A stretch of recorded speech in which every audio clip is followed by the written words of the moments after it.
Hello students, कल हमने दो चर वाले रैखिक समीकरणों के युग्म का केवल परिचय सीखा। क्या होते हैं, कैसे रैखिक समीकरण बनते हैं, क्या चीज। फिर इनको हल करने की विधि सीखी। सबसे पहले ये जाना कि हल हो पाएंगे या नहीं हो पाएंगे, पहले वो पता करें। फिर इसके बाद जो विधियां हमने सीखी उसमें पहली विधि है ग्राफीय विधि। उसका एक सवाल कल किया था, एक आज है सॉरी, कि 5 पेंसिल तथा 7 कलमों का मूल्य 50 रुपए है। तो हम माना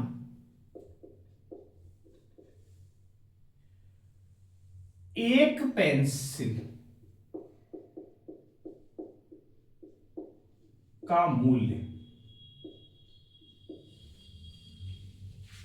बराबर x रुपए है और एक कलम का मूल्य y रुपए है। तो 5 पेंसिल तथा 7 कलमों का मूल्य 50 रुपए, 7 पेंसिल तथा 5 कलमों का मूल्य 46 रुपए। तो एक पेंसिल और एक कलम का मूल्य ज्ञात कीजिए। तो मैंने एक पेंसिल और एक कलम का मूल्य ज्ञात मान लिया कि एक पेंसिल का x है और एक कलम का y है। चूंकि हम पढ़ रहे हैं समीकरण युग्म, तो ये बात तय हुई x और y में दो इक्वेशंस, दो समीकरण जरूर बनेंगे। तो पहला समीकरण 5 पेंसिल तथा 7 कलम। जब एक पेंसिल x रुपए की है तो 5 पेंसिल 5x। तो ये कहां से बने हैं, ऐसे लिखेंगे प्रश्नानुसार।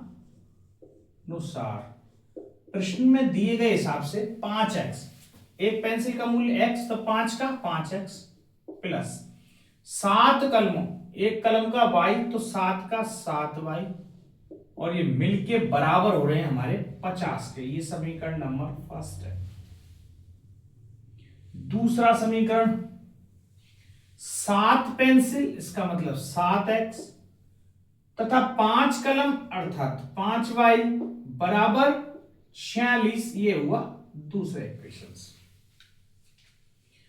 तो अब क्या किस हिसाब से हमें करना है, कैसे इसको हल करें, तो देखें। इसमें 5x 7y, पहले यहां एक ग्राफ बना लेते हैं और ग्राफ से पहले अपन उनके मान लिखेंगे। एक x डैश, y डैश, 1 2 3 4 5 6 7 8 9 10, 1 2 3 4 5 6 7 8 9 10, इधर बना दे। 2 3 4 5 6 7 8 9 10, लगभग इतना एक एक 5 6 7 8 9 10। ठीक, ये क्या बनाए हैं हमने, जो बड़ा जो खाना होता है, यहां पे लिखना पड़ता है पैमाना x अक्ष पर एक बड़ा खाना बराबर 1 इकाई, ऐसा बताया था मैंने कल आपको। ऐसे ही y अक्ष पर सेम टू सेम डिट्टो। ठीक है, ये y अक्ष। तो यहां देखें कैसे मान निकलेगा, पहले अपन को देखें। इसको ये देख लेते हैं पहले कि 46 ही है ना, ये एक बार ये डिजिट फिक्स कर दूंगा।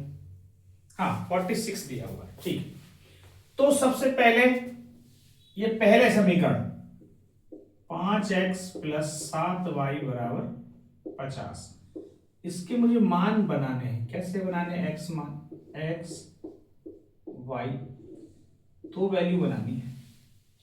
एक बार हम ऐसा करते हैं, x को 0 रख दें और एक बार y को 0 रख दें, तो अपने आप हमें पता चल जाएगा तो इसका क्या हिसाब किताब बनेगा।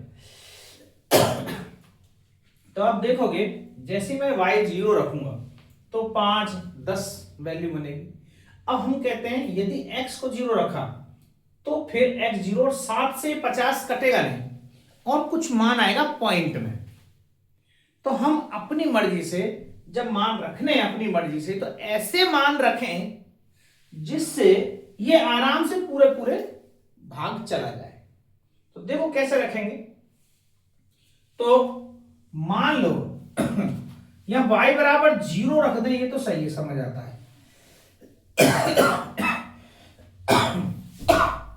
सॉरी,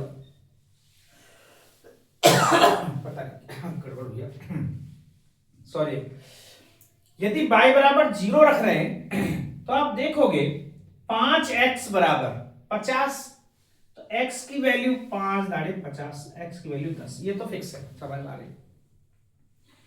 y बराबर 0 पर x बराबर 10, ये माना था, मैं लिख दिया। अब मैं y बराबर यदि या x बराबर 0 रखूं तो x बराबर 0 रखने पर 7 से कटेगा नहीं, तो x बराबर ऐसा मान लें ताकि ये कट जाए, तो 3 रख देते हैं ना x बराबर, तो 5 दिया 15, 50 में से 15 माइनस हुए तो 35, और 7 पंजे 35, 5 आ जाएगा। तो ये भी हो सकता है, हमें तो 2 ही मान निकालने हैं, बस खत्म कहानी, ठीक है। 2 से एक लाइन बन जाएगी, इसलिए हमें केवल 2 मान निकालने हैं, ठीक है। तो ये इसका एक बॉक्स हमने क्रिएट कर लिया। तो यहां देखो x बराबर 10 और y बराबर 0 कहां है, 1 2 3 4 5 6 7 8 9 और 10, और y बराबर 0 यही पॉइंट बन जाएगा। x बराबर 3, y बराबर 5, 1 2 3, और y बराबर 5, 1 2 3 4 5, एक पॉइंट ये बन गया। अब इनसे सीधी रेखा बनानी है अपन को, ऐसी एक सीधी रेखा बन रही है, ठीक है। अब दूसरा समीकरण को लिखते हैं, 7x प्लस 5y बराबर 46। क्या 46 किसी भी मान से कटता है ना, तो 5 से कटता है ना 7 से कटता है 46। तो इसमें क्या रखेंगे, ऐसा कोई मान सोच लेंगे जिससे कट जाए आसानी से। आप 0 भी रखोगे तो ऐसी बात नहीं है हल नहीं होने को, तो तब भी होगा ये। पर हमें चीजें कठिन क्यों बनानी है, जब अपनी मर्जी से ही मान रखने तो हम कठिन क्यों बनाएं। हम तो वो मान रखें जो आसानी से बैठ जाए। तो देखो पहले x बराबर कुछ रख लें एक बार, मान लो ऐसा क्या घटाऊं इसमें से कि 5 से कट जाए। तो 5 से तब कटे जब 16 26 कुछ ऐसा कुछ कटे, 0 आए या फिर तो 3 21 घटाएं तब भी कट जाएगा। तो x बराबर 3 रख दें, देखो x बराबर 3 रखे, 7 या 21, 46 में से 21 गए तो कितने बचेंगे 25, और 5y बराबर 25, तो y बराबर 5। मैं आपको रख के बदलता हूं, x बराबर 3 रखने पर हो सकता है कैलकुलेशन आपको समझ नहीं आ रही हो। 7 गुणा 3 प्लस 5y बराबर 46, 5y बराबर 46 माइनस 21, 5y बराबर 25, तो y की वैल्यू 5 आ गई, ठीक है। मैंने यहां x बराबर 3 रखा तो y 5 आ गया। एक मान और ऐसा सोच लो कुछ भी के जिससे और कट जाएगी। तो यदि 7 7 21 7 चौक 28, 7 पंजे 35, 7 छिंग 42, 46 में 42 है तो भी 4 बचेंगे, 5 दूनी 10, 5 तिया 15, 15 घटाएं तो इसमें से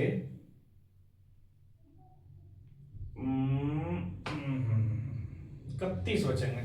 31 7 से नहीं कटता, 5 चौके 20 घटाएं तो 26, 25 घटाएं तो 21।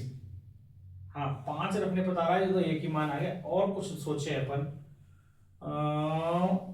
और ऐसा क्या मान हो सकता है, एक मान और सोच लो x का, तो 47 और 7 अपन जोड़े तो 7 6 13, तब भी नहीं कटेगा। 7 दूनी 14, 2 रख देते हैं ये सही है। 14 50, बड़ी संख्या आ जाएगी, पर थोड़ी सी संख्या बड़ी हो जाएगी यदि माइनस में वैल्यू रखते हैं तो। अपन को 7 21 7 चौक 28, 7 पंजे 35, 7 6 42, 7 49, 7 2 8 56। 8 रखते हैं, x का मान 8 रखने पर तो 56 में से 46 ले तो 10, 5 की वैल्यू माइनस कर दो, 2 मान निकाल लें बस।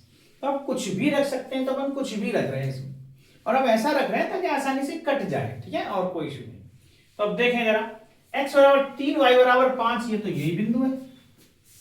x बराबर 8 y बराबर -2, 1 2 3 4 5 6 7 और 8, y बराबर -2 1 2, ये बिंदु हो गया।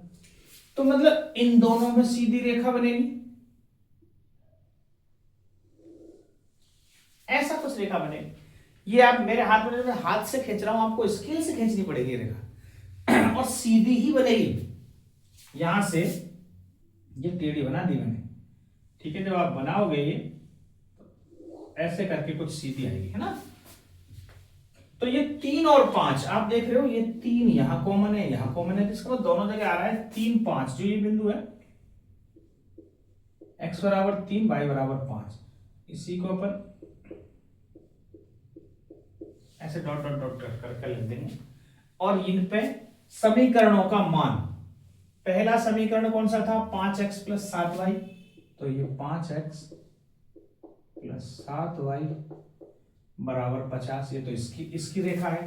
दूसरी रेखा किसकी है, दूसरी रेखा है 7x plus 5y, 7x plus 5y बराबर 46, ये इसकी रेखा है। और 3 और 5 ऐसे बिंदु है जहां एक कट रहे हैं, एक ही जगह कट रही प्रच्छेद रेखाएं। तो जो इसका आंसर है हल, x बराबर 3 और y बराबर 5, बस ये निकालना था। x y क्या माने हैं, एक पेंसिल का मूल्य, तो पेंसिल 3 रुपए की हो गई, जो पेंसिल है x ये 3 रुपए, कलम y रुपए की थी, ये 5 रुपए। उत्तर की जांच कैसे करें, इसमें ये देखें, उत्तर की जांच भी कर सकते हैं। तो आप देखो 5 पेंसिल और 7 कलमों का मूल्य, तो 5 पेंसिल, एक पेंसिल 3 की तो 5 किया 15, 7 कलमों, एक कलम 5 की तो 7, 7 पंजे 35 और 15 कितने हो रहे हैं 50, दोनों मूल्य 50 रुपए। हमारी बात सही बैठ रही है। दूसरी में भी रख के देखेंगे तो वो भी सही बैठेगी, इसका मतलब ये आंसर सही है, उतार।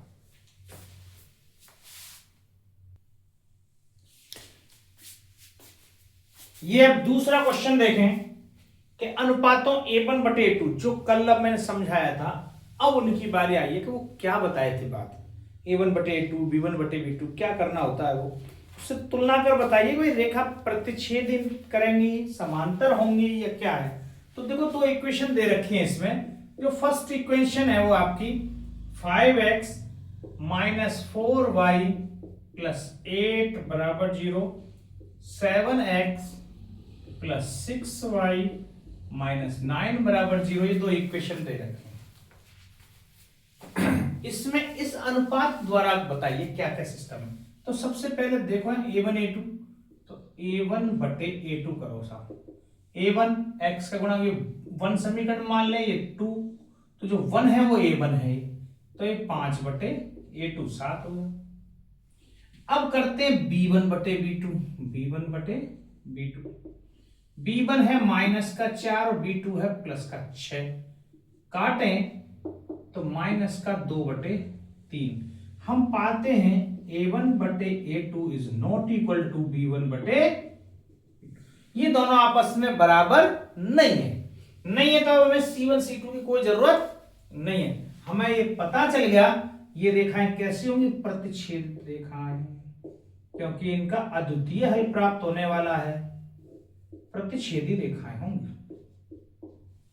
प्रतिच्छेदी रेखा में हमें पता है एक जगह जब काट लेते हैं उसके अलावा दूसरी जगह नहीं काटे, इसलिए अद्वितीय हल प्राप्त होते हैं। तो रेखा कैसी होगी है, प्रतिच्छेदी रेखा, ऐसे पता करना था। दूसरा सवाल है इसी का ही, देखें क्या दे रखा है। इसमें दिया हुआ है आपके 9x प्लस 3y प्लस 12 बराबर 0, 9x प्लस 3y प्लस 12 बराबर 0। और क्या दिया हुआ 18x plus 6y plus 18x plus 6y plus 24 बराबर 0 ये दे रखा है। तो बताइए इसमें क्या करना है। देखो आप a1 बटे a2 करेंगे तो यहाँ a1 बटे a2 तो करेंगे आप तो 9 बटे 18 अर्थात 1 बटे 2। अब करते हैं b1 बटे b2 तो 3 बटे 6 अर्थात ये भी 1 बटे 2 ही आ रहा है 18। यदि ये दो बराबर आ गए तो c1 बटे c2 करना है। c1 बटे c2 12 बटे 24 अर्थात ये भी 1 बटे 2 आ रहा है। तो ये तो थर्ड वाली कंडीशन हो गई कि a1 बटे a2 बराबर b1 बटे b2 बराबर c1 बटे c2।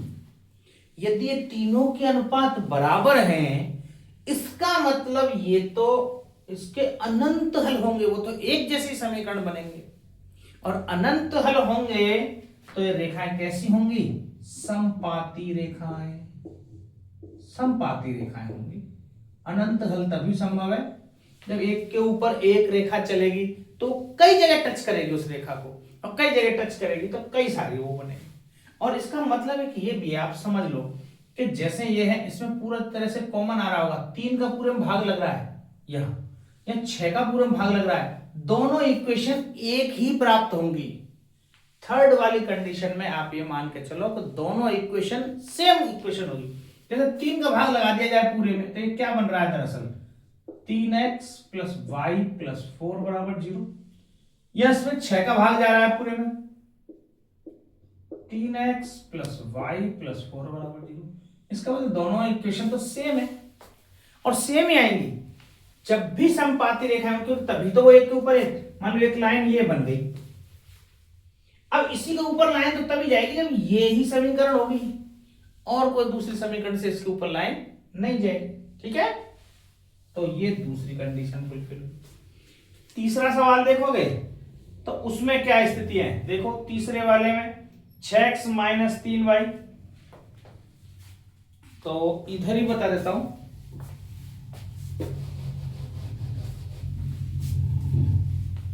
इसमें तो आ गया था a1 बटे a2 और b1 बटे b2 नॉट इक्वल टू है। तो ये कैसी रेखाएं थी, प्रति छेदी रेखा है। उसमें आगे समपाती रेखाएं, जो थर्ड क्वेश्चन है वो भी यहीं के यहीं कर लेते हैं। उसमें क्या 6x minus 3y, 6x minus 3y और क्या दिया हुआ है प्लस 10 बराबर 0, प्लस 10 बराबर 0 और 2x माइनस वाई प्लस 9 बराबर 0, 2x माइनस वाई प्लस 9 बराबर 0। तो इसमें देखो a1 बटे a2 करते हैं और b1 बटे b2, तो यहाँ a1 बटे a2, a1 तो 6 है, a2 2 है, 2 तिया 6। अब करते हैं b1 बटे b2, माइनस का 3 है और माइनस का 1 है अर्थात 3, माइनस से माइनस कर लिया। ये ध्यान रखना चिन्ह सहित रखना है, y के बगल में कुछ नहीं है तो 1 है। आप बताया कोई गुणांक यदि नहीं है किसी के साथ तो 1 तो सदा ही रहेगा, तो ये 1 हो गया। यहां भी 3, यहां भी 3, c1 बटे c2 करेंगे तो देखो 10 बटे 9 है, ये बराबर नहीं है। जब भी ये दो बराबर आएंगे हमें c1 बटे c2 भी करना पड़ेगा जो कि 10 बटे 9 है। तो इसमें कौन सी वाली कंडीशन लग रही है, a1 बटे a2 बराबर है b1 बटे b2 but not equal to c1 बटे c2, ये बराबर नहीं है। इसका क्या मतलब हुआ, ये मतलब हुआ ये तो समांतर रेखाएं बनेंगी भैया, समांतर रेखाएं जो आपस में कभी नहीं मिलेंगी, और कभी नहीं मिलेंगी तो इनका कोई हल प्राप्त नहीं होगा। और इसी को कहते हैं असंगत समीकरण। संगत असंगत ही पूछा जा सकता है। जैसे अगला ये, इसमें संगत और असंगत बताइए। तीसरा क्वेश्चन वो आपको होमवर्क के लिए छोड़ा है, सेम डिट्टो दूसरे जैसा है, कुछ भी ऐसा नया नहीं है। उसमें संगत असंगत पूछा है, तो ये असंगत होता है इसका कोई हल नहीं है। इसका तो हल है, ये भी संगत है, इसके अनेक हल हैं, ये भी संगत है, इसका कोई हल नहीं है, ये असंगत है। ठीक है, तो ये आपका दूसरा क्वेश्चन। तीसरा आपको पूरा पूरा होमवर्क में करना है। चौथा सवाल, इसमें भी देखो संगत असंगत छांटने हैं और इनको ग्राफीय विधि से हल कीजिए। मैंने पहले आपको ग्राफीय विधि बता चुका हूं, फिर भी कोई एक आध सवाल मैं आपको ग्राफीय विधि से और देख लेता हूं इसमें कि ग्राफीय विधि से हल हो जाएगा। थर्ड क्वेश्चन है शायद जो हो सकता है ना। थर्ड क्वेश्चन को देखते हैं, इसमें चौथे का थर्ड। पहले तो चेक करें उसको संगत है असंगत, और फिर उसे हल करते हैं। चौथे का थर्ड क्वेश्चन ये उतारो एक बार। तीसरा क्वेश्चन अभी जैसे मैंने दूसरा कराया है, सेम A1 बटे A2, B1 बटे B2 और C1 बटे C2 करना है, और उसमें संगत असंगत छांटने हैं। जो अपन दूसरे में छांट चुके हैं उसी जैसा सवाल है, कुछ भी ऐसा कोई बहुत ज्यादा नया कुछ इसमें नहीं है। आप देखें थर्ड वाला, चौथे का, यहां भी संगत असंगत निकालने हैं पहले, और यदि वो संगत है तो उसको हल कीजिए, ऐसा बोला है। तो देखो जरा इसमें A1 बटे A2 पहले करके देखें भाई संगत है कि नहीं है। A1 बटे A2, तो A1 2 है और A2 4 है। हल करने पर 1 बटे 2 प्राप्त होगा। B1 बटे B2 करें तो 1 है और नीचे माइनस का 2 है। हल करने पर ये तो पूरा माइनस का 1 बटे 2। क्या ये दोनों बराबर हैं? बिल्कुल बराबर नहीं है भाई ये, क्योंकि माइनस और प्लस की चीज कोई बराबर थोड़ी ना हो जाएगी। A1 बटे A2 और B1 बटे B2 is not equal to, जब ये बराबर नहीं है तो समीकरण युग्म कैसा होगा? समीकरण युग्म संगत होगा। तो इसमें संगत युग्म छांटने थे, संगत युग्म, ठीक है। और यदि संगत होगा तो बोला है कि ग्राफीय विधि से हल कीजिए, और प्रतिच्छेदी रेखाएं होंगी। ये भी पूछा नहीं है, अपन लिख देते हैं, प्रतिच्छेदी रेखाएं होंगी। ये बात भी तय, प्रतिच्छेद जरूर करेंगे, कंफर्म करेंगे। तो कैसे, जरा आप इसको हल कर लेते हैं। 2x प्लस वाई माइनस 6 बराबर 0, ऐसा है। तो इसमें हमें बॉक्स बनाना है और x और y के मान लिखने हैं। देखें जरा, मैंने बताया सबसे सरल तरीका, एक बार x को 0 रख दो, एक बार y को 0 रख दो, खेल खत्म। x बराबर 0 रख दो, इसमें x बराबर 0, तो बहुत ज्यादा आप कैलकुलेशन करनी नहीं पड़े। x बराबर 0 रखा, ये पद 0, y बराबर माइनस का 6 उधर चला जाएगा, 6 माना जाएगा y का, x 0 रखा। अब के y बराबर 0 रख दो, इधर 0 रख दो भैया। जैसे y 0 रखा तो ये खत्म, माइनस 6 उधर गया, प्लस का 6, 2 का भाग लगेगा 3, x का मान 3 आ गया। बोलो ये कैलकुलेशन समझ आती है? कोई बहुत कठिन बड़ी कैलकुलेशन है नहीं। दूसरे समीकरण को ले आओ भाई, 4x माइनस 2y माइनस 4 बराबर 0।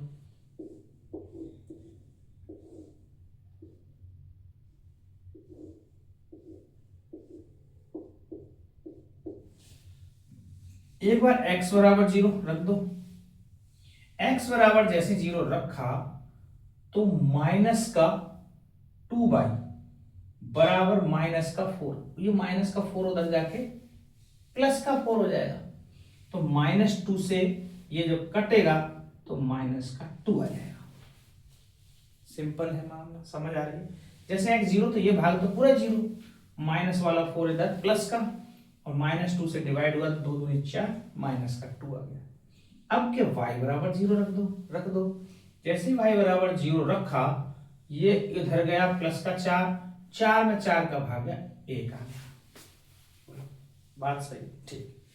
अब अपन ग्राफ लिखते हैं, ग्राफ बनाए पहले, क्योंकि इसको बोला गया है पर्टिकुलर ग्राफीय विधि से हल कीजिए, तो ग्राफ बनाना पड़ेगा। यदि ऐसा नहीं बोला जाता तो हम अपने हिसाब से कोई भी विधि यूज कर सकते थे। कल मैंने आपको कितनी विधि बताई? 4 विधि होती हैं, ग्राफीय विधि, प्रतिस्थापन विधि, विलोपन विधि और वज्रगुणन विधि, जो कि आपके सिलेबस से हट चुकी है, लेकिन वो फिर भी बताऊंगा। तो आप देख लें यहाँ x बराबर 0 और y बराबर 6, तो x बराबर तो 0 ये रहा, तो y 6 कहां चलेंगे, 1 2 3 4 5 और 6, ये पॉइंट आ गया एक। x बराबर 3 y बराबर 0, x बराबर 3 1 2 3 y बराबर 0, ये रहा। इन दोनों को मिलाती हुई रेखा गड़बड़ हो गई, अच्छी खासी जाती जाती,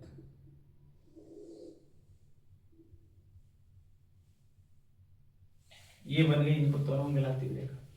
अब x बराबर 0 और y बराबर -2, ये कौन से समीकरण की है, लिख दो पहले इस पे, 2x प्लस y माइनस 6 बराबर 0, ये ध्यान रखना, रेखा पे समीकरण लिखना जरूरी है, ये इस समीकरण की रेखा है। x बराबर 0 ये रहा, y बराबर -2, -2 तो 1 2, यहां पॉइंट आ गया, x बराबर 1 ये रहा, y बराबर 0 ये लो। अब इन दोनों को मिलाना है, ये अपने आप यहां पे कटेगा। अब यहां कटेगा तो देखो आप इसको, अपने आप ही दिख रहा, 1 और 2, x का मान तो 2 दिखाई दे रहा है, y भी 2 ही दिखाई दे रहा है, y इसमें 2 दिखाई दे रहा है, देख लेते हैं सही है, 2 2 4 और 2 6 सही है ना। तो x और y दोनों 2 2 दिखाई दे रहे हैं, और यहीं पे आके मिल रहा है। इस पर समीकरण का नाम और लिख देते हैं, 4x माइनस 2y माइनस 4 बराबर, आप इसको ग्राफ पेपर बनाओगे प्रॉपर तो सही बनेगा, अच्छा बनेगा, ठीक है। मैंने ऐसे रफ बनाया है कि केवल आपको सिखाने के लिए, समझाने के लिए।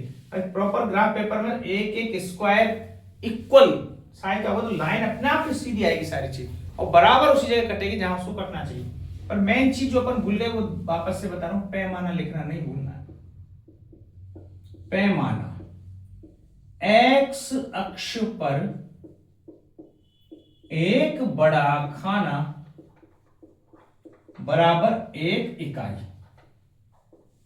ऐसे y अक्ष पर एक बड़ा खाना बराबर 1 इकाई, ये लैंग्वेज जरूर लिखनी है। इसका मतलब आप बड़ा खाना मतलब बिग बॉक्स, जो बड़ा बड़ा बॉक्स है वो 1 इकाई के इक्वल है, वो पैमाना मान के हम ये ग्राफ बना रहे हैं। तो ये आपका चौथे का थर्ड वाला क्वेश्चन ये मैंने कर दिया, ठीक है। 2 सवाल और बचे हैं इसमें, 5वां और 6वां, वो भी बताते हैं, उतारो एक बार।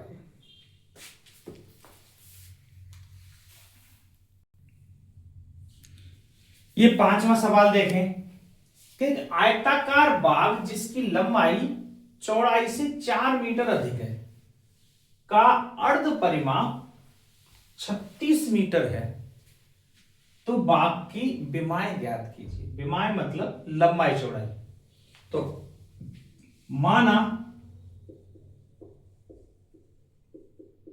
बाग की लंबाई बराबर x मीटर और चौड़ाई बराबर y मीटर। ये हमने बाग की लंबाई और चौड़ाई मान ली, ठीक। क्या दिया गया है, अर्ध परिमाप। क्या आयताकार आकृति का परिमाप क्या होता है आपको पता, परिमाप, पहला परिमाप क्या होता है, 2 गुणा लंबाई प्लस चौड़ाई। परिमाप का अर्थ समझ रहे हो, कोई आयत है, इसको यहां से चलें, यहां जाएं, यहां जाएं, यहां जाएं और वापस यहां जाएं, ये दूरी परिमाप कहलाती है, ठीक है। इसी को परिमाप कहते हैं। तो ये दूरी कितनी होगी, एक बार लंबाई चले, फिर चौड़ाई चले, फिर लंबाई चले, फिर चौड़ाई चले। इसका मतलब लंबाई और चौड़ाई का योग जो आया उसको दुगना करना है, क्योंकि लंबाई भी 2 बार चल रहे हैं और चौड़ाई भी 2 बार चल रहे हैं। तो जो फुल परिमाप है वो तो 2 गुणा लंबाई प्लस चौड़ाई। तो अर्ध परिमाप क्या होगा, आधा परिमाप। अर्ध परिमाप बराबर लंबाई प्लस चौड़ाई। उसके हिसाब से लंबाई तो x है, चौड़ाई y है, जो कि दे रखी है 36 मीटर। तो यही समीकरण नंबर 1 हो गया हमारा। एक कंडीशन और दी है कि लंबाई चौड़ाई से 4 मीटर अधिक है। अच्छा, कौन अधिक है जरा बताओ? लंबाई अधिक है।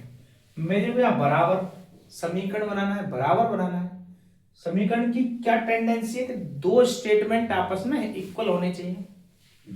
इक्वल तब होंगे जब लंबाई बड़ी है। तो या तो मैं लंबाई में से 4 घटा दूं या फिर चौड़ाई में 4 जोड़ दूं तो आपस में बराबर होंगे। तो जो दूसरा समीकरण है वो बनेगा x बराबर y प्लस 4। क्यों दिया है ऐसा? चूंकि लंबाई चौड़ाई से 4 मीटर अधिक है, ऐसा बोला गया है। तो ये लंबाई है, ये ज्यादा है 4 मीटर, और मैं इनको बराबर लिखना चाह रहा हूं। तो बराबर तब लिख सकता हूं यदि चौड़ाई में भी 4 जोड़ दूं, आपस में बराबर हो जाएंगे, दोनों हो गए बराबर।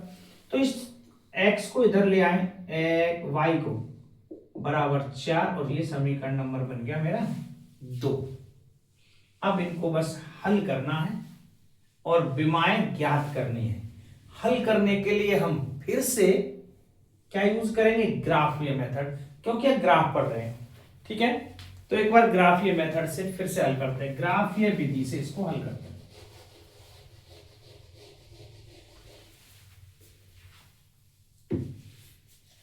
तो ग्राफीय विधि से हल करेंगे तो देखो, पहला समीकरण तो ये x प्लस वाई बराबर 36। तो हम x और y के मान लिखने हैं।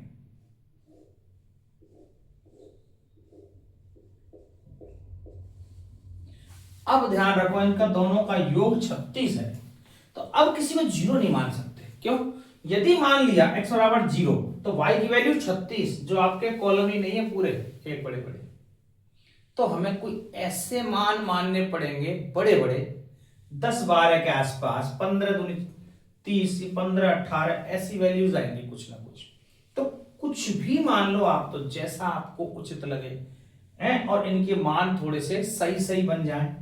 मान लो 12 मान लेते हैं, x बराबर 12 तो y बराबर 14, दोनों का योग 36 होना चाहिए। और यदि x बराबर 18 तो y बराबर भी 18, दोनों बराबर हो जाएंगे, 18 दूनी 36। ठीक है, एक मान तो ये बन रहा है। दूसरा x माइनस वाई बराबर 4, ये इसलिए बता रहा हूं मैं आपको, ग्राफी विधि से दूसरे विधि से हो जाएगा, लेकिन चूंकि अपन ग्राफीय की पढ़ रहे हैं, एक बार मान लो बड़ी वैल्यू आ गई तो क्या करें? मान लो ऐसी बड़ी वैल्यूज आ गई तो ग्राफ में कैसे बनाएंगे वो बताने के लिए मैं इसको यूज कर रहा हूं। x में से y घटाएं तो 4 आए, ऐसा बोल रहा है। मतलब x एक ऐसी संख्या है इसमें से मैं घटाऊं y तो 4 आ जाना चाहिए। खूब कितने ही मान सकते हैं इसमें, इसमें कोई जरूरी नहीं, यहां 0 माना जा सकता है दोनों को। यदि मैं x 0 रख दूं तो y का मान माइनस का 4 हो जाएगा, और यदि y 0 रख दूं तो x का मान प्लस का 4 हो जाएगा। बस खत्म। लेकिन यहां पे आप देख रहे हो 12 18 ऐसे मान आ रहे हैं, तो हम यहां कैसे मानेंगे? तो यहां तो पैमाना मानते हैं, बस ये समझो, पैमाना बराबर। तो कैसे मानेंगे? x अक्ष पर एक बड़ा खाना बराबर 2 इकाई। अब तक तो हम 1 इकाई मानते थे, अब मैंने इसको 2 इकाई मान लिया। 2 इकाई क्यों माना देखना, तो मैं आपको इसीलिए पैमाना मानना सिखा रहा हूं। ये कि ऐसा नहीं हमेशा रटी हुई सारी चीज हमेशा सब में एक लिखते हैं। क्यों मान रहा हूं? क्योंकि मुझे 18 और 12 14 ऐसे वैल्यू चाहिए, तो 9 लाइन खींचनी पड़ेगी। 9 दूनी 18, 6 दूनी 12, तो अपन वहां से काम चल रहा है। ऐसे ही यहां पे y अक्ष पर एक बड़ा खाना बराबर यहां भी 2 इकाई मान लो, क्योंकि x और y दोनों के मान बड़े बड़े हैं तो मैंने दोनों के मान लिए। अब अपन इस पे आराम से ग्राफ खींच सकते हैं। ये x, ये x डैश, ये y, ये y डैश। और अब बड़ा खाना मान 1 2 3 4 5 6 7 8 9 10, 1 2 3 4 5 6 7 8 9 10। ठीक है, ऐसे इधर मान लो 1 2 3 4 5 6 7 8, 1 2 3 4 5 6 7 8, कुछ ऐसे मान लो। देखो ये हमारा मूल बिंदु हो गया 0 0, ये तो मूल बिंदु है ये। इस वाले को देखें अपन, x बराबर 12 और y बराबर 14, तो हमें 12 14 कहां से चलेंगे, पर चूंकि हमने माना एक बड़ा खाना 2 इकाई के बराबर है, मतलब अब इसको हम 2 2 काउंट करेंगे, तो 12 चलना है x पे तो मुझे 6 चलना है, 1 2 3 4 5 6, ये 6 आ गया x पे। y बराबर 14, तो यहां से आए 14, इसका मतलब मुझे 7 चलना है, 1 2 3 4 5 6 7, और यहां से और यहां पे आओगे, ये पॉइंट प्राप्त होगा, एक पॉइंट दे दीजिएगा। x बराबर 18, y बराबर 18, मतलब 9 9 चलना है, तो यहां 6 चले थे, 7 8 9, यहां से 9, अब ऊपर भी 9 चलना पड़ेगा, तो ये समथिंग यहां पे आ जाएगा, ऊपर भी 9। ये एक रेखा बन रही है, यहां इन दोनों को मिलाते हुए जो भी सीधी बड़ी रेखा बनेगी, ऐसे करके, और ऐसी लंबी रेखा इधर भी पार करते हुए लिया। अब इसमें देखो जरा, x बराबर 0 और y बराबर -4, x बराबर 0 y बराबर -4, चूंकि हमने 2 माना है तो -4 केवल 2 तक ही चलना है, 1 और 2 ये पॉइंट आएगा, है ना। x बराबर 4 और y बराबर 0, x बराबर 4, इसका 1 2 ये, और y बराबर 0, ये मान है इसका। अब अपन इनको आपस में मिलाएंगे तो देखें, ये तो मुझे लग रहा है इसी लाइन पर होके जा रहा है सारा, हिसाब किताबी नहीं, कहीं तो कटेगा ऐसा। इन दोनों को आपस में मिलाएंगे तो कहां जाके कटता है,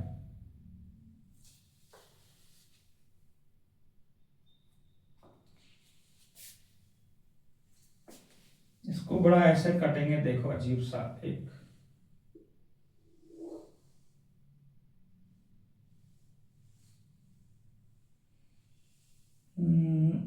बिल्कुल नजदीक से हो जाएगा कुछ मामला, अभी तो स्केल से बनाएंगे भी अंदाजा बैठेगा। ये कुछ ऐसी जगह कटेगा, क्योंकि x में से y घटाएं तो 4 आए, इसका मतलब 16 और 12 हो सकता है, 16 और 12 36 रहेंगे, नहीं 16 18 और 14 या 16 और 12 कुछ ऐसा मान आएगा। 18 14 हो सकते हैं, 16 12 हो सकते हैं, दोनों का जोड़ 36, तो यहां पे कुछ ऐसी जगह कटेगा। ये बड़ा पेचीदा मामला पड़ गया इसमें, जो अपने से बन नहीं पा रहा, क्योंकि इसका जो कटाव है, कटान बिंदु है, वो ऐसी जगह जाएगा, ऐसा करके कुछ कटेगा कहीं ना कहीं। ठीक है, तो इसमें 18 और 14 हो सकता है, तो 18 14 9, 18 यहां और 14 कुछ ऐसा इसके आसपास, यहां पे 7 ऐसे पॉइंट पे भी आ सकता है, ये यहां आ सकता है ये। अब इसमें फिक्स में मान क्यों नहीं आएगा, अपन एक बार इसको दूसरी विधि से करूं, 40 x की वैल्यू 20, हाँ 20 और 16 भी आ सकता है, 20 और 16, ठीक है, ये भी मान सही, 20 16 आ सकता है। तो ये कहां जाके कटेगा हम कह नहीं पा रहे हैं। तो देखो जरा, मैं इसको सीधा बनाने की कोशिश करूंगा आपके साथ। मैं एकदम सीधा बना रहा हूं और एकदम सही जगह कटेगा जहां भी कटेगा, ऐसा कुछ जाएगा ये कहीं ना कहीं। इसके वैल्यू रहेगी x बराबर 20 और y बराबर 16, ये आएंगे फिक्स कायदे से। तो कैसे आए इसका अपन दूसरा परिणाम देख लेते हैं। क्योंकि x प्लस वाई बराबर 36, x माइनस वाई बराबर 4, विलोपन विधि यूज कर रहा हूं मैं इसमें, अभी आपको सिखाऊंगा आगे विलोपन विधि। तो ये दोनों को जोड़ देंगे तो y और y कट जाएंगे, x और x, 2x हो गया 36 और 40 हो गया, x की वैल्यू 20 आ गई यहां से। जब x 20 है तो y 16 होगा, क्योंकि जब भी 4 बचेंगे तो ये ही वैल्यू आएगी। अब यहां कटने पर थोड़ा सा ऐसा बनेगा, तो 20 है इसका मतलब है 10 और 16 है यहां 8, ऐसी जगह आपस में ये कुछ कटेगा, ठीक, ऊपर जाके कट जाएगा, 20 है या ऊपर जाके कुछ कट जाएगा, ऐसी जगह कटेगा जो बिल्कुल सही सटीक आंसर देगा इसके आसपास में जाके। तो यहां से x बराबर 20 और y बराबर 16 प्राप्त होगा आपको। चूंकि बड़ा है इसके लिए दूसरी विधियां काम करती हैं, इसमें बोला नहीं गया है ग्राफ विधि से हल कीजिए, मैं तो बना दिया आपको ग्राफ जबरदस्ती कि एक ग्राफ और बता देता हूं कि मान लो बड़ा आ जाए तो हम इसमें ऐसे 2 इकाई भी मान सकते हैं, पहली बात। क्योंकि पर्टिकुलर बोला जाए कि इसको ग्राफ की विधि से हल करो तब, और नहीं बोला जाए तो हमारे पास और विधियां हैं। तो आज अपन दूसरी विधियों के बारे में भी थोड़ा सा सीखेंगे। एक लास्ट क्वेश्चन बचा है जो आपका 3.1 खत्म, फिर दूसरे विधियों की तरफ चलते हैं। लास्ट क्या है इसमें, 2 है सर। अच्छा, एक रैखिक समीकरण दी गई है जो 2 चरों में ऐसे इसके रैखिक समीकरण लिखे ताकि प्राप्त युग्म का ज्यामितीय निरूपण ऐसा हो, प्रतिच्छेदी रेखाएं बन जाए, समांतर रेखाएं बन जाए, समपाती रेखा बन जाए, ऐसा कुछ एक दे दिया है, दूसरा हमें बनाना है। तो ये तो बहुत सरल है, उतारे एक बार इसको, ठीक है।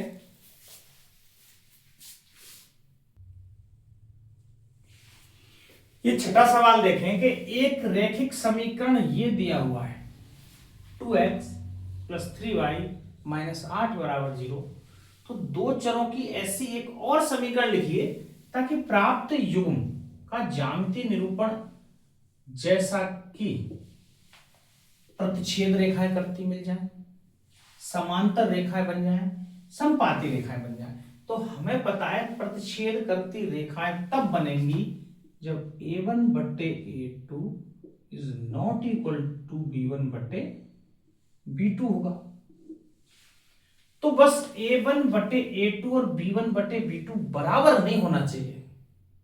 कुछ भी बना तो कुछ भी बना दो तुम्हारे हिसाब से, तो कोई इसका एक हल नहीं है, सिंपल ध्यान रखना।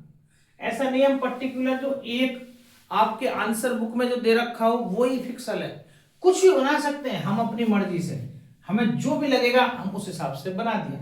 मान लो मुझे लगा इसमें 3x प्लस 5y माइनस 17 बराबर 0, कुछ भी बना दो तो मैं बना दिया। a1 बटे a2 बराबर नहीं है, बस ये है। अब इसका कोई ये पता है कि मैं यही बनाऊं, दूसरा बच्चा कुछ और बनाएगा, तीसरा बच्चा कुछ और बनाएगा, तो इसका कोई पर्टिकुलर एक सॉल्यूशन नहीं है, ये ध्यान रखना, ठीक है। कुछ भी बनाया जा सकता है। इसी में 2x माइनस 3y कर दें, जैसे 3y है 2x 3x माइनस 2y कर दें, बराबर नहीं आएगा मान, कुछ भी बनाया जा सकता है। तो इससे बराबर नहीं है, देख लो ये दूसरा समीकरण। तीसरे में समांतर रेखाएं हैं। समांतर रेखाएं में हमें पता है कि a1 बटे a2 बराबर होता है b1 बटे b2, लेकिन c1 बटे c2 बराबर नहीं होता। तो ये बराबर होना चाहिए बस, तो बराबर बना दो। 2x प्लस 3y या 8 की जगह कुछ भी रख दो, चाहे 10 बराबर 0, 10 12 15 16 3 4 कुछ भी रख दो, 8 मत रखो बस, ये बन गया। तो मतलब हम a1 बटे 2 करेंगे, दोनों बराबर दिख रहे हैं। तो ये कैसी रेखा बनेगी? समांतर रेखा।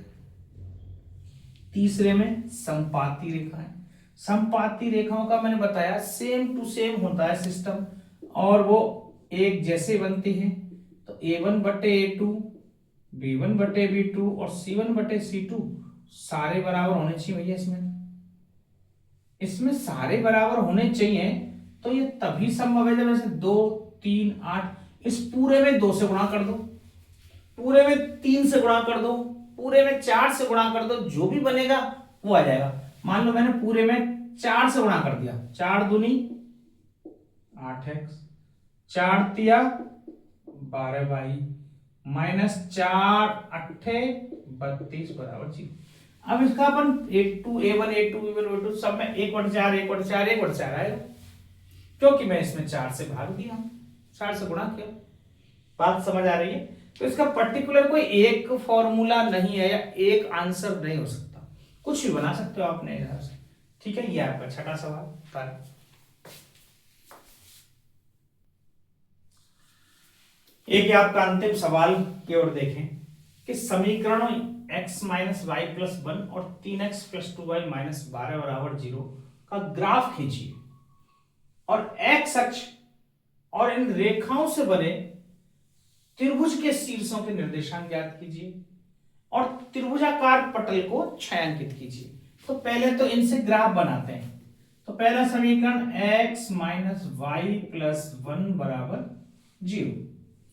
तो यहां पर देखें, बॉक्स एक क्रिएट करें,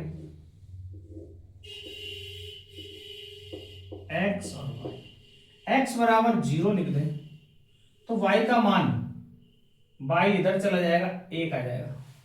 ठीक है, अब y बराबर 0 लिख दें, y 0 रख दें तो ये 1 उधर चला जाएगा, -1 आ जाएगा x की वैल्यू। दूसरा देखें जरा, 3x प्लस 2y माइनस 12 बराबर 0।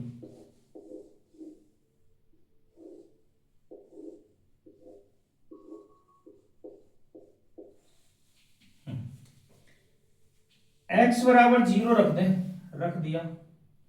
2y बराबर 12, तो y बराबर 2 छिक्की 12 6 आ जाएगा।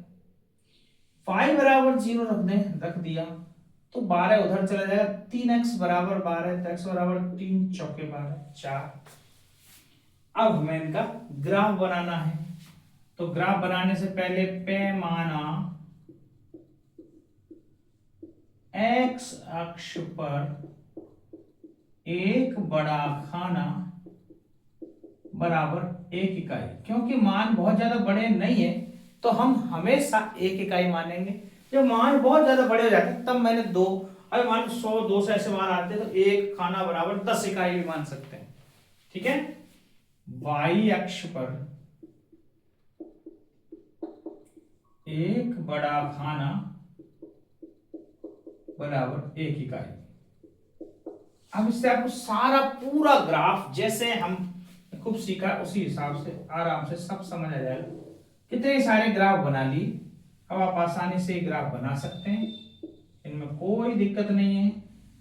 तो यहां देखें x बराबर 0, ये रहा 0, y बराबर 1, 1 मतलब यहां पे आ गया, ये पॉइंट हो गया। x बराबर -1, x बराबर -1 यहां आएगा।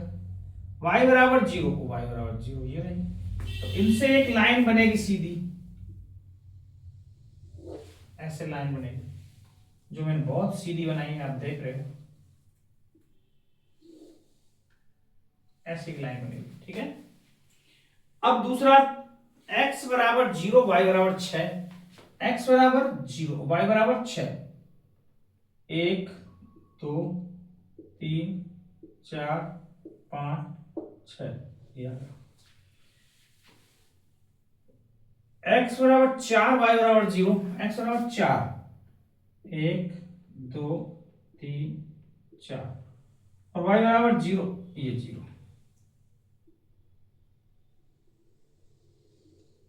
इनसे एक रेखा बना दी, इनका नाम लिख देंगे यहां पर x माइनस वाई प्लस 1 बराबर 0, इसका नाम लिख दिया 3x प्लस 2y माइनस 12 बराबर 0। दोनों समीकरणों नाम लिख दिए। कहा क्या गया है अब समझें जरा कि इसमें त्रिभुज के शीर्षों के निर्देशांक, तो ये दो शीर्ष तो निकल जाएंगे आसानी से, इसके निर्देशांक देखो जरा क्या है। तो 1 2 2 तो ये दिख रहा है मुझे। अब यहां पर 1 2 3 3, यहाँ पे 2 और 3, तो क्या देखो dot dot dot dot dot 3, तो ये दिख रहे हैं 2। x बराबर 2 चले, y बराबर 3, ये आ गया। इसमें ये निर्देशांक हमारे पास पता है 4 और 0 है। ये वाला निर्देशांक हमारे पास पता है 0, ये -1 और 0 है, x -1 था। इनके नाम लिख देते हैं a b और c पॉइंट।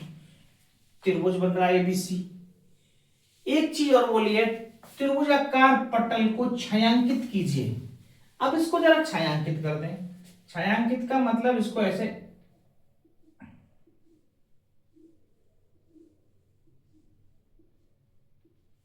ये त्रिभुज दिख गया साहब, छायांकित हो गया। इनके निर्देशांक पूरे लिख दिए, ए का ये है, बी का ये है, सी का ये है, तीनों के निर्देशांक लिख दिए। बस इतना सा ही था।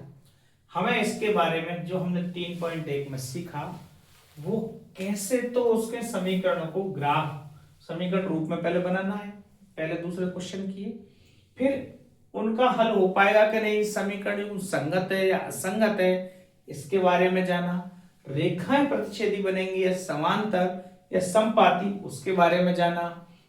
अब हम दूसरी और विधियां पढ़ेंगे, वो 3.2 और 3.3 आगे।